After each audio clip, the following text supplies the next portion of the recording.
Namaste everyone. Good morning and welcome to our Living the Sutras, and where we are doing the Sutra talks but in a very practical manner. And for that we have our guest, and you can see the guide and mentor with us. Let me welcome him. Good morning, Rajesh sir. Yeah, good morning, Good Dhruv. morning. So, welcome for the Sutra Talks. And here we are going to first cover up a little fun fact if you have to share with us. So, that in a way introduces a topic as well, which is seeking abundance. If you are seeking an abundance and if you have a question mark, like how do I, where I'm seeking abundance, and the answer is stop comparing. So, Mm. there is comparison, which is like it was a very nice title given by you, because if you're seeking abundance, just stop comparing. And this, I think so, if you don't have anything to compare, then abundance would be the outcome. But we would love to know it from you, that how it is, what is the, you can say, the whole understanding of it. But before that, and maybe first we go for the practice for a little, Yeah, and then we go for the fun fact. yeah. Okay.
Yep. So, yeah, can you share us with us the fun fact of the day?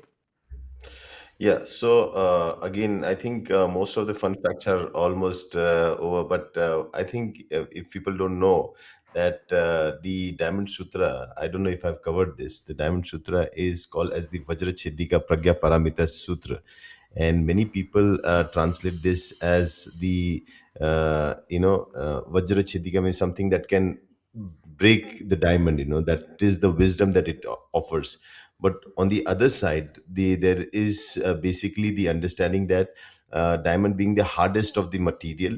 Okay, sometimes our concepts are so hard, so like fixed in our minds that we are not able to change.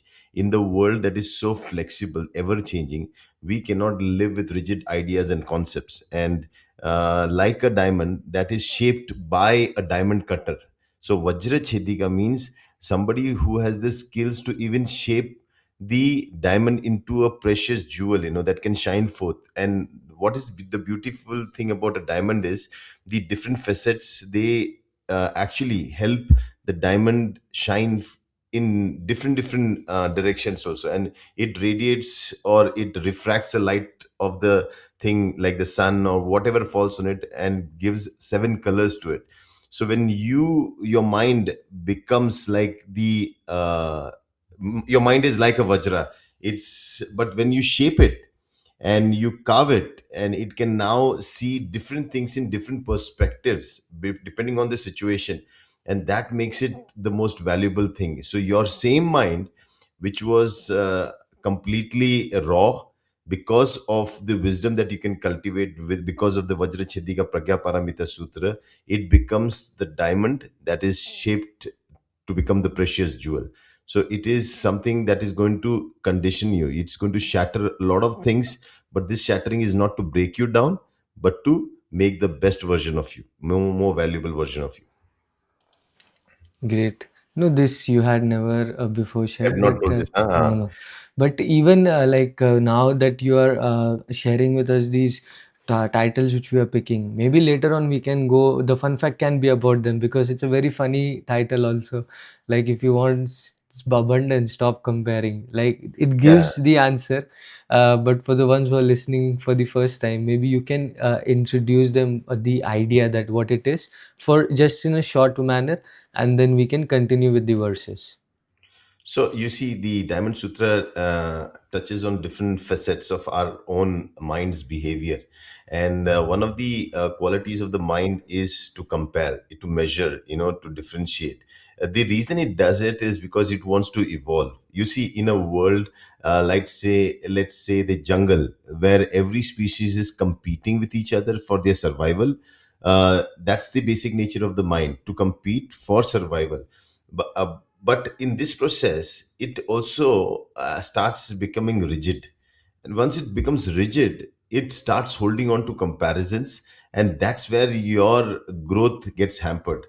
And when somebody starts defining somebody as great or not great, then that's where the whole journey starts getting destroyed. Like the great thinks that I'm great, and then suddenly he falls down. The one who thinks I am nothing is already low in self confidence and does nothing. So both ways, it is very dangerous to compare.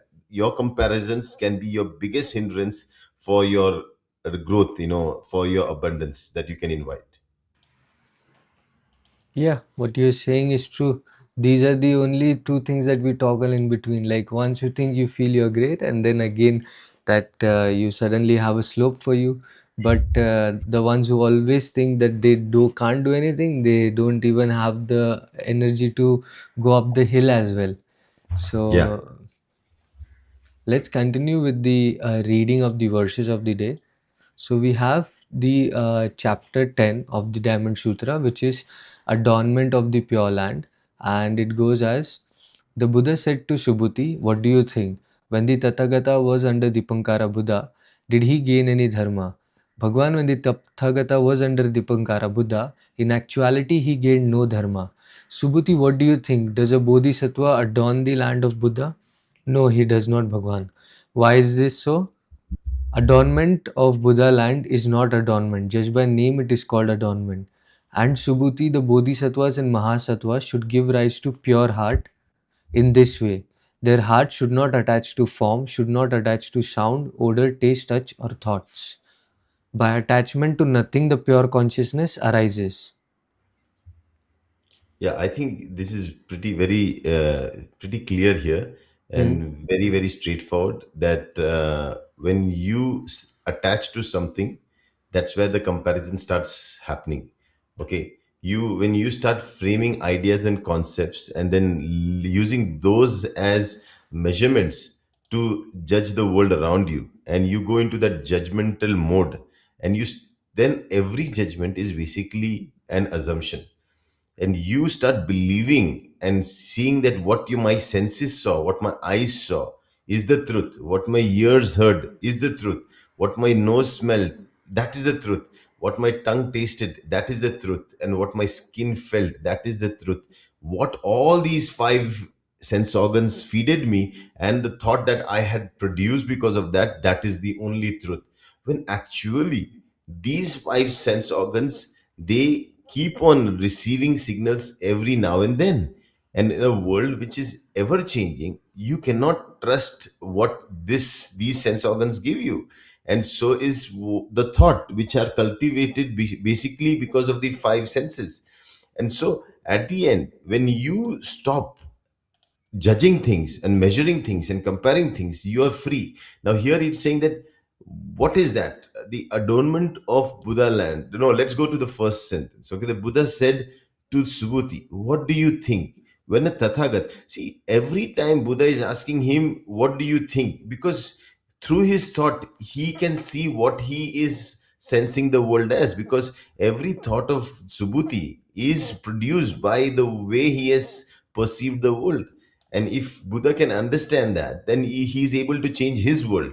Because right now Subhuti's world is a world in which he's way different than what Buddha's world is. And if they both could be in the same world, they would basically be thinking the same thing.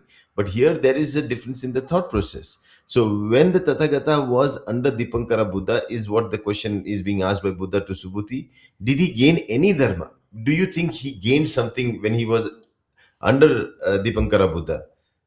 Subhuti is making it very clear. Bhagwan, when the Tathagata was under Dipankara Buddha, in actuality, he gained no dharma. Subhuti, again, what do you think? Does the Bodhisattva adorn the land of Buddha? Means now there are Bodhisattvas who are in the lands of Buddhas. Now, what is this? What does it mean? Now, when we say the land of Buddha, means we all have our own world. We live in our own world. We have people who come in our world. They help to make our world better world. Like, for example, when you were born, you came in this world, but technically you brought your world also. You brought, when you were small, you had your little world. You played around in that house, in that little corner of yours, whatever, with the toys and everything. That was your world. But who gave you those toys to play in that world? Somebody gave you that toys. Your parents. Okay, somebody took you out of that house into the garden. Somebody was there to always adorn your land. And these bodhisattvas who were adorning the land, they were doing that so that you go and experience this beautiful world, and they are expanding your world. So here, if you look at the question that is being asked is, Subhuti, what do you think? Does a bodhisattva adorn the land of Buddha? He says, no, he does not, Bhagwan. Why is this so? Means, did these people come to enter into your land and live in your land? No, they were just there for the reason to support you and build your land. They are there to support. See, everybody who comes, when you're building a house, every bricklayer, a mason, is actually there to build your house. He's not there to adorn and stay there and live there. They're building it, they're helping you. So in your life, you'll always have people who will come as bodhisattvas to help you build your world, your land. And this is what Buddha is trying to say here. No, he does not, Bhagwan, is what Subhuti is saying. Why is this so? Let's take the next slide.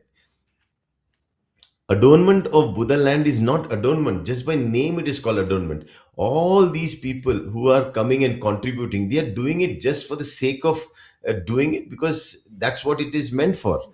Okay, everybody is playing a role. So when we call our parents parents, we call our friends friends, we call our teacher teacher, they are just there offering you something to expand your world, to make your world better. And they are, just by name, they are called that. They do not become a part of it like forever. And you cannot have a fixed concept. The teacher that you respect when you were a student, the same teacher can become a threat in future, like in Mahabharata. Okay, where Arjuna was the student of Dronacharya, but Dronacharya was a teacher. So in the future, when he has to even compete with his teacher, Krishna reminds him, hey, don't have that fixed idea. They adorned your land that time to help you to become a great archer. But now they are in front of you to test you, like every teacher does. First, the whole year she teaches the children. But the same teacher gives questions difficult to test the teacher student. Why does she want the student to be tested and fail? Why does she put so difficult questions? Is it to belittle the children? Is it to prove that she did not teach well? Is it to actually, trouble them? No. They are there just to make sure that you are able to compete with them. She has given everything that she could. Now, are you ready to answer what she is questioning? So, in a way, everybody is going through the Arjuna and Dronacharya, contest, and everybody is going through the Bhishma and the Arjuna contest also. So every parent today is guiding you, helping you, but tomorrow they will stand against you also. And then at that time, you should be like the Arjuna with a clear focus, clear idea, and should be able to either tell them why you're doing what you're doing if you justify it, and then take them on a journey to help them understand that your path is also a path. If they had a path, your path is also a very important path that you want to follow and you want to pursue, because it's your land. And if you go to the slide again, you'll see this conversation is so enlightening that he's again, you remember the previous chapter we studied, there was name and form, that Hmm. everything that was your imagination was nothing but a name and form which did not exist. And now here it's not talking about name and form, it's saying that they are just by name, they are called, they are adorning the land, the bodhisattvas. And so, Subhuti, the bodhisattvas and mahasattvas should give rise to pure heart in this way. Their heart should not attach to form, should not attach to sound, odor, taste, touch, or thoughts. By attachment to nothing, the pure consciousness arises, because your world is a conscious world. It cannot be an illusory world. Many people live in an illusory world created of imaginations. They have ideas and concepts, and they use that imaginary world to go and find that world in this conscious real world, which is not going to match. So that's why, even Dr. Lim says, this is what you think, okay, on this side. But on the other side, reality would be totally different, and you're trying to match it up. It cannot work. You will have to work hard into try to fit things together, and it's going to be challenging. So the world of imagination and the world of reality are two different worlds. But that's where the fun is. A thought has to become a creation, and it happens so only and only by action. And here again, it is being reminded that you should not be attached. Like, imagine Tarzan wants to swing from one tree to another, but he doesn't want to let go of the first swing. He will be hanging around, he will not be moving around. So if you want to swing in the jungle of all the problems that are there, with all the things that are hanging around, you need to swing. You'll have to hold on to something, let go of something, hold on to something, let go of something. And when you know this, then you are conscious. And when I say consciousness, pure consciousness arises, that means now you are in the present moment, the real world, the world that exists now, not in your thoughts, not in your ideas, not in your concepts. So now, moving on to the next verse, which is Subhuti, if a person is with a body as large as Mount Sumeru, what do you think? Would this body not be huge? Extremely huge, Bhagwan. Why is this so? Buddha said it is non body. Just by name, it is called a huge body. Yeah, here again, Buddha is trying to explain what he meant. By name, they are called as adorning the Buddha land. So, similarly, when somebody is using adjectives to describe something, okay, they are using it specifically for saying that this is it. So, okay, so, you need to understand even adjectives have gradation. Something can be spicy, but how much spicy? One chili spicy, two chili spicy, or three chili spicy?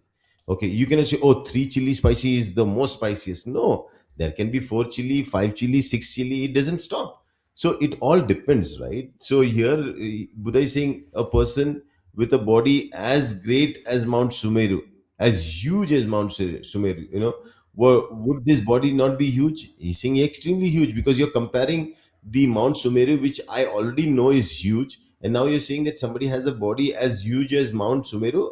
Yes, a huge Mount Sumeru and a huge body like Mount Sumeru are huge, because those adjectives can describe that. Why is this so? Subhuti is making clear, because you said so. It's not because I'm not the one who's comparing. You're saying in your mind that there is a body which is as huge as Mount Sumeru. I know Mount Sumeru, but now you're saying there is a body as huge as Mount Sumeru. Yes. Why do you think so? Because you said. I have nothing about it. You understand? So it is your idea, your concept. So tomorrow somebody says, "Hey, no, I have a concept of making billions." Oh, fantastic! Good, good. So now you have a concept of making billions. How do you like the idea? It's amazing, man. You're talking about making billions. Fantastic. Then what? So he's saying, why do you think like this is a $1 billion idea? Because you said it. I have not seen it yet. But you're saying if it's $1 billion idea, I believe what you're saying. I believe what you're having, because you have already said. Then if you're giving a comparison, oh, they are a $1 billion company, we can become a $1 billion. Fantastic. Great, it is nice. Why? Because you're saying so. I have nothing, because I will only experience it when it happens. Hmm. Otherwise, everything is just a mental comparison. Hmm. And reality is far away from that. Hmm. You understood? In the action world, you see the real world, Hmm. not in the imaginative world, not in the thoughts. Okay. No wonder every thought creates the reality, but only through the mode of action. If there is no mode of action, there is no reality.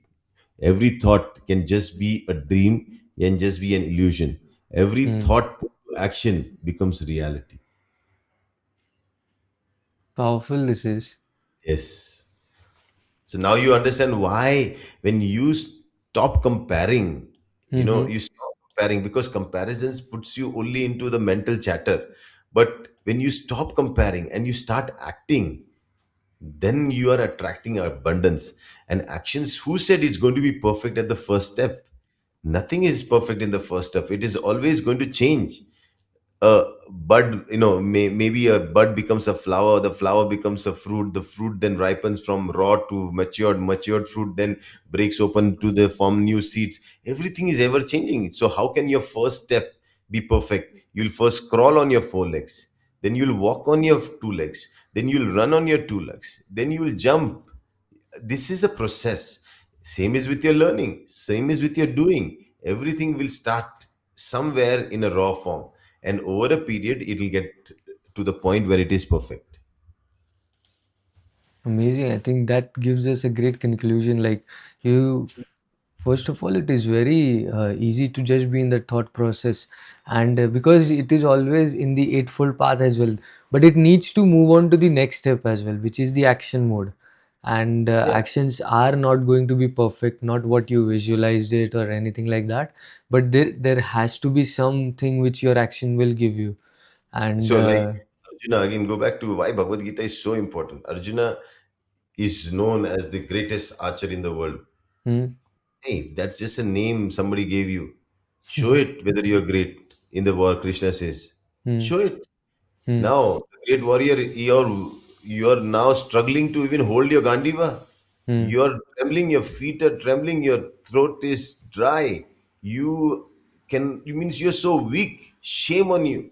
And you represent the great warriors, the hmm, clan. It doesn't work like that. You are great, then show, stand for what is right, because that's what a king does. Show your greatness. hmm. You understood? And the great are the ones who live to the end, on what they have held on to. So the bodhisattvas always hold a vow and they live and die for that vow. So you see, when the first question, again, Subhudi's question, when a bodhisattva or mahasattva wants to achieve the highest state of Anuttara Samyak Sambodhi, how should they focus their mind and control their thoughts? Because it's all about controlling the thoughts. And Hmm. Buddha is telling him, forget the focus of the mind. When you are able to manage your thoughts, and how do you control your thoughts? You do not control your thoughts, because thoughts are so illusory. How can you Hmm. control something that is illusory? The only way you can control that is by non differentiation, where there is, if you don't differentiate, there is no thought. And when there is no thought, there is nothing to attach to. And when there is nothing to attach to, the only thing you are remaining is in focus. How do we do this, like in Here in this practical? chapter, it is saying, do not compare, do not have preferences, do not say, oh, this is so. If somebody says so, it is so, it's okay. It is being said. If Buddha says it's a huge body like Mount Sumeru, yes, okay. It is in his perspective that he has compared a body. Subhuti has not seen that body. Nobody has seen that body. But somebody is saying it, let it be. If somebody says something, let him say it. But we suddenly argue, we suddenly go into a conflict, we suddenly say, hey, how are you saying this is six when I'm saying this is nine? If he's saying six, okay, with his perspective, it is six, let it be. If you see it as nine, that's also okay. You see it that way. You do not go into conflicts, you don't go into arguments. You try to see that everybody has a point of view as you have a point of view. If you say this is this, then okay, you like this particular taste of a coffee. Does it mean everybody has to like it? No. because everybody's experience about that coffee would be totally different. And hence, when there is so much differentiation and you hold on to differentiation, you will have thousands and thousands of thoughts. But if you let go of the differentiation, if you let go of the comparisons, if you let go, when it comes up to differentiation, you're talking about one thing different than the other. But when you talk about comparison, you're talking about one thing that you already hold on to in your mind with something that you want to measure with. So you have a scale of 6 inches in your hand, and now you go to measure the world with that. Something that is 5 inches is short, something that is 7 inches is tall. But is that so? No, it's because of the scale that you hold in your hand that you are seeing the world as short and tall. But if you break the scale and you have something that is 7 inches in front of you, but you cannot measure it, and you have something which is almost 5 inches, but you cannot measure it, you will not be able to say that this 7 inches is tall because you have nothing to compare. You might compare the shorter with the longer. You can say these together are different. But if you don't have a reference point, you will not add an adjective. Hmm. Yeah. But this was great, where you have cleared it much more that what is comparison and differentiation. Otherwise, in non-differentiation, we lead to that. It creates that confusion again. That if we don't differentiate, then how to live? But you may differentiate, but comparison is, I think, so the key word. Comparison is, again, you see, when you compare, you are holding on to one thing. That is where attachment comes. Hmm. Differentiation means discrimination, where you are Hmm. seeing things as different. Hmm. So in differentiation, you are not holding on to anything. You are looking at things this and that, and you are looking between two things. That's also dangerous. Hmm. Okay. On the other side, that's a nihilistic view. Hmm. Means, yeah, this is what we have to do. That's also dangerous. And the other one is saying comparison. I am perfect and the world is imperfect. That's also dangerous. Hmm. So you cannot go into the mode of comparisons. Hmm. You cannot go into the mode of differentiation. With Hmm. these two modes, you will have a mind which is not attached to things, which, and when it is not attached, it is free. When it is free, that's where the pure consciousness, that means your awareness, comes. And with that, you see the real world as it is, and that's where the abundance gets attracted. Great. Thank you so much. I think that concludes our session as well. And Yeah. we'll see if we have If any anybody has any questions. questions, yeah. Hmm. Okay, we do. So let me just pull up the question.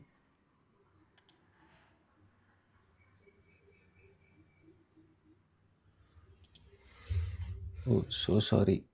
I'll just edit it first.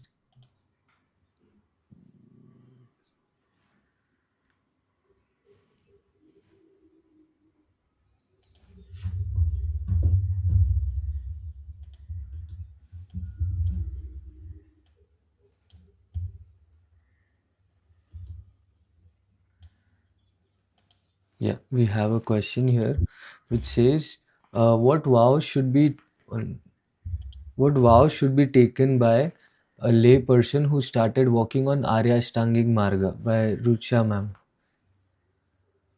What vows should be taken by a lay person who started walking on the Arya Ashtangik Marg? One, if he is the one who is claiming himself to be a lay person, I think the best person thing, the vow that he has to take, because he's claiming himself to be just a normal lay person who wants to walk the Arya Ashtangik Marg, is to follow the Panchashil. If this person can follow and keep that vows of following the Panchashil, find themselves a reason to walk on the path, means having the clarity of view, having certain goals in life, then following the Panchashil, the journey, the difficult journey of the Arya begins. So again, it's all about taking the vow of the lay person is to follow the Panchashil, to not break the Panchashil as much as possible. You still are a lay person, you can still break it when you have to walk, but you try to keep those vows of maintaining those Panchashil. That's it.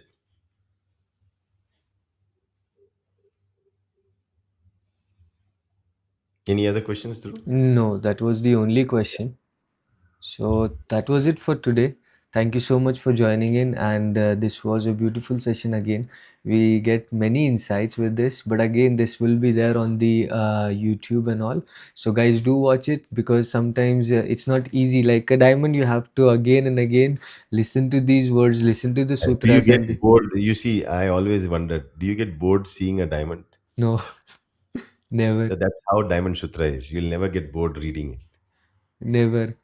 So, yeah, again, thank you so much, Rajesh, sir, for joining and giving us your Yeah. time.